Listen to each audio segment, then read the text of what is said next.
కాంగ్రెస్ లో చేర్చుకోబోమంటూ తెలంగాణ ప్రదేశ్ కాంగ్రెస్ కమిటీ అధ్యక్షుడు మహేష్ కుమార్ గౌడ్ తేల్చి చెప్పారు. మహేష్ కుమార్ గౌడ్తో ఇదే అంశానికి సంబంధించి మా ప్రతినిధి ప్రతాప్ కొద్దిసేపటి క్రితం మాట్లాడారు. ఆయన మా ప్రతాప్తో మాట్లాడిన ఇంటర్వ్యూ ఒకసారి చూద్దాం. బీఆర్ఎస్ ఎమ్మెల్సీ కవిత సస్పెండ్ సంబంధించి అంశానికి సంబంధించి మనతో మాట్లాడడానికి పిసి చీఫ్ మహేష్ కుమార్ గౌడ్ ఉన్నారు. మహేష్ కుమార్ గౌడ్తో మనం మాట్లాడదాం. మహేష్, బీఆర్ఎస్ ఎమ్మెల్సీ కవితను సస్పెండ్ చేసి ఆ పార్టీ నిర్ణయం తీసుకుంది. దీన్ని కాంగ్రెస్ పార్టీ ఎట్లా చూస్తారు? పూర్తిగా అది వాళ్ళ పార్టీ వ్యవహారము. ఏ పరిస్థితుల్లో సస్పెండ్ చేశారు, ఎందుకు చేశారు వాళ్ళే చెప్పాలి. వేరొక పార్టీ జరిగినటువంటి సంఘటన విషయంలో మేము స్పందించాము. మాకు అవసరమైన సబ్జెక్ట్ కాదు అది. ఇప్పుడు ఎమ్మెల్సీ కవితను సస్పెండ్ చేశారు కాబట్టి కాంగ్రెస్ పార్టీ దీని వెనుక మొత్తం ఆమెనే ఉంది, అంటే కాంగ్రెస్ పార్టీకి అవసరం ఉన్నప్పుడల్లా ఈ విధంగా ఆడిస్తుంది అనేది బీఆర్ఎస్ ఆరోపణ. పచ్చి అబద్ధము. బీఆర్ఎస్ పార్టీని ప్రజలు తిరస్కరించినారు. ఇంకా పార్టీ నాయకులను ఎవరిని ఎంట్రెస్కి రావడమో ఎవరికి వత్తాసు మాకు అవసరం లేదు. మేము ప్రజల కోసం పనిచేసే పార్టీ, ప్రజల ఆకాంక్షలకు అనుగుణంగా పనిచేస్తున్న పార్టీ. నేను చాలా సందర్భాలు చెప్పాను బీఆర్ఎస్ పని రాష్ట్రంలో అయిపోయిందని. ఇవాళ సస్పెన్షన్ కూడా దాంట్లో ఒక భాగమే.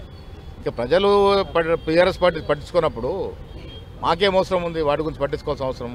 అంటే ఆమె పూర్తిగా కాంగ్రెస్ వాయిస్ వినిపిస్తుంది, అందుకని చాలా తప్పు అది. నేను ఇదివరకు చెప్పాను, కేసీఆర్ కుటుంబం అంతా కూడా అవినీతిలో కూరుకుపోయి ఉన్నారు. వాటాల్లో పంచాయతీ వచ్చింది, అందుకే లుకలుకలు అయినాయి, బయటపడ్డారు. ఇలా సస్పెండ్ దారితీసింది. దీంట్లో కాంగ్రెస్ పార్టీకి ఏమాత్రం సంబంధం లేదు.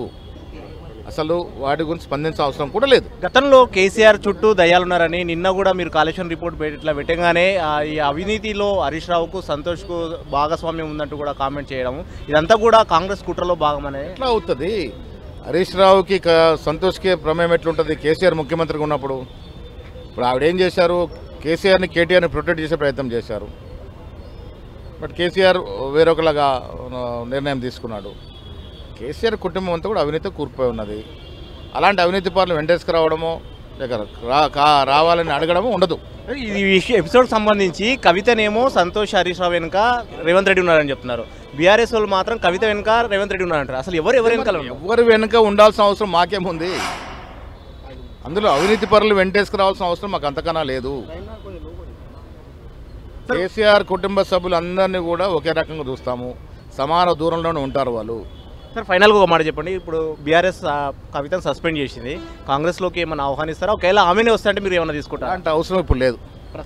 ఇది మొత్తం మీద పీసీ చీఫ్ ఎమ్మెల్సీ కవితకు సంబంధించిన ఎపిసోడ్స్ ఏమైనా స్పందిస్తున్నారు. అయితే కవితకు సంబంధించిన పార్టీ నుంచి సస్పెండ్ అంశం అనేది బీఆర్ఎస్కి సంబంధించి పూర్తిగా కుటుంబ వ్యవహారం కాబట్టి ఆ కుటుంబంలో చోటు చేసుకున్న వాటాలకు సంబంధించి పంపకాల విషయంలో తేడా రావడం వల్ల ఇవన్నీ జరుగుతున్నాయంటూ కూడా మహేష్ కుమార్ గౌడ్ చెప్తున్నారు.